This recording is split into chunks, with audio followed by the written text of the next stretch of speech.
Good evening. Today, our fellow citizens, our way of life, our very freedom came under attack in a series of deliberate and deadly terrorist acts. The victims were in airplanes or in their offices, secretaries, businessmen and women, military and federal workers, moms and dads, friends and neighbors. Thousands of lives were suddenly ended by evil, despicable acts of terror. The pictures of airplanes flying into buildings, fires burning, huge structures collapsing, have filled us with disbelief, terrible sadness, and a quiet, unyielding anger. These acts of mass murder were intended to frighten our nation into chaos and retreat. But they have failed. Our country is strong. A great people has been moved to defend a great nation.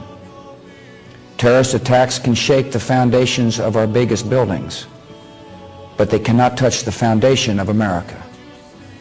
These acts shatter steel, but they cannot dent the steel of American resolve.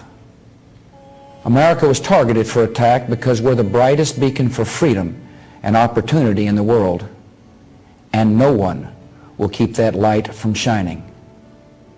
Today our nation saw evil, the very worst of human nature, and we responded with the best of America, with the daring of our rescue workers, with the caring for strangers and neighbors who came to give blood and help in any way they could.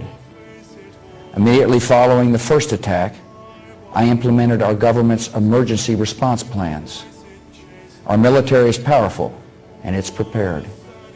Our emergency teams are working in New York City and Washington, D.C. to help with local rescue efforts.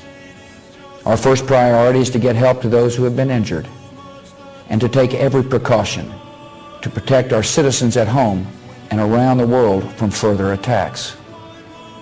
The functions of our government continue without interruption. Federal agencies in Washington, which had to be evacuated today, are reopening for essential personnel tonight and will be open for business tomorrow. Our financial institutions remain strong, and the American economy will be open for business as well. The search is underway for those who are behind these evil acts. I've directed the full resources of our intelligence and law enforcement communities to find those responsible and to bring them to justice. We will make no distinction between the terrorists who committed these acts and those who harbor them. I appreciate so very much the members of Congress who have joined me in strongly condemning these attacks. And on behalf of the American people, I thank the many world leaders who have called to offer their condolences and assistance.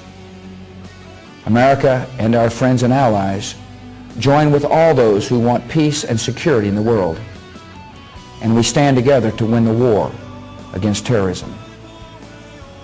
Tonight I ask for your prayers for all those who grieve, for the children whose worlds have been shattered, for all whose sense of safety and security has been threatened. And I pray they will be comforted by a power greater than any of us, spoken through the ages in Psalm 23. Even though I walk through the valley of the shadow of death, I fear no evil, for you are with me. This is a day when all Americans from every walk of life unite in our resolve for justice and peace.